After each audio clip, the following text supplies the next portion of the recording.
Hi everybody, welcome back to my channel. This is Jocelyn Lovely Tarot. So good to see you guys here today. This reading is going to be for my Sagittarius. I'm looking forward to this reading with you guys. This reading it took me back. It took me back a little bit. It was weird. But we'll get into it, okay?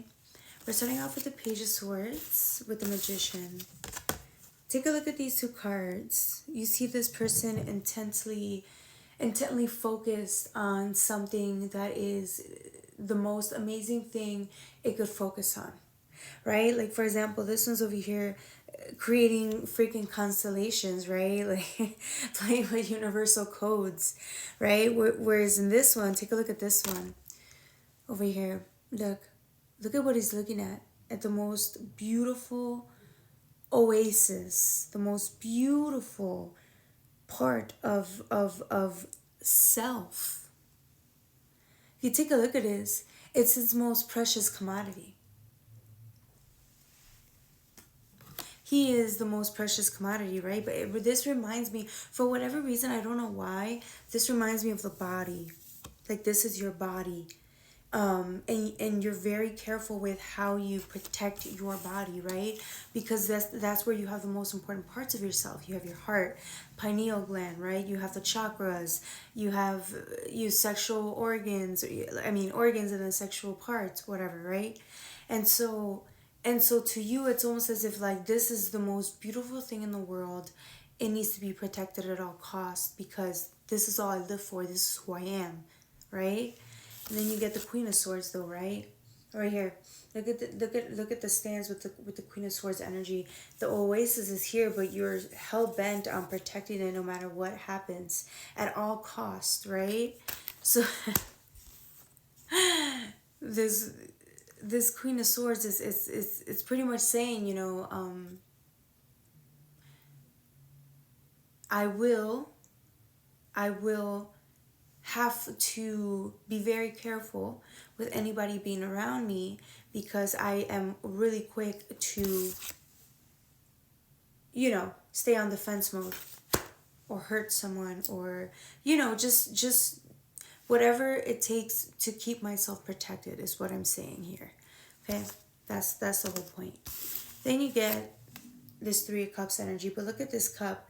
For some reason today, I'm getting this blood of Christ. The cup that you take that represents blood of Christ.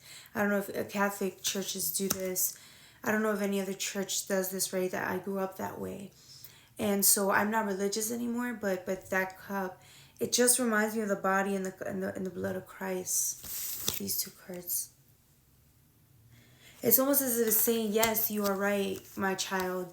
You are the most precious commodity. Your body is the most amazing thing in the world. You alone represent me, right? The divine, which is true, right? But then you get the blood of Christ with that. And it's almost as if it's saying, yes, just because you are the most precious and endearing thing in the world does not mean you don't get to go out there and live your life. It doesn't mean you don't get to go out there and explore and get to be and take risks, right? This is the whole point of doing this, because at the end of the day, it's almost as if saying Jesus did die, right? And so you're going out there. If you're a representation of Jesus and Christ and blood and whatever and God, 333 consciousness, right? So that means that you get to live the life that Christ could not, essentially, because he died. So therefore you represent the whole, all of them. You represent the best of the best. And so you go out there and live the life they could not. And you're going to go out there and you're going to risk, and no matter what happens to you, you're going to be safe and you're going to be okay. You will. Because the trials and tribulations it comes down on you. It will. It's what it is. That's how life goes. But at the end of the day, sacrifice or not, you still get up and you move forward. That's what life's about. All of a sudden, you go from the Queen of Swords dropping that sword to look at this Knight of Swords energy. The sword's up now. The sword was down, the sword was up. It's like, you understand. You were not meant to be...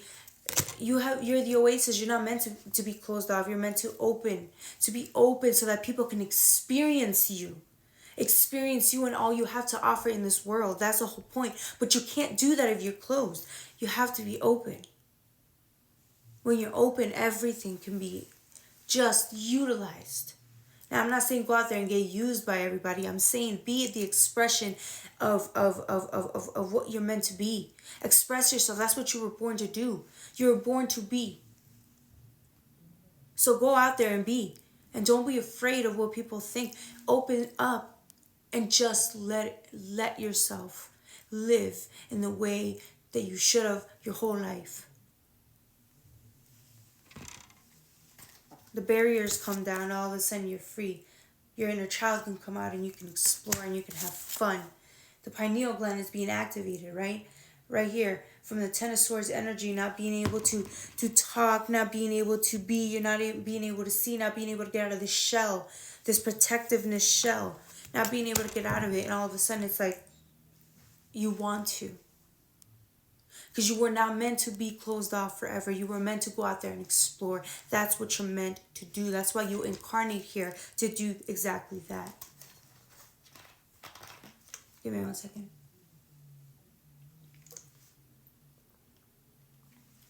Sorry, I needed that. So, once you go out there and explore, no matter what happens, you're going to give, it's almost as if it's saying you're the biggest contribution to humanity. Whether anybody accepts you as you are or not, you still did what you came here to do. And that's why it's worth living. When you go out there and show yourself as you are and explore yourself creatively, or express yourself creatively and just become the person that you've always wanted to be, that was worth going out there. That's what's worth living for, right? That's the whole point. This energy was amazing. All right, my Sagittarius, that's all I have for you guys. All right, bye.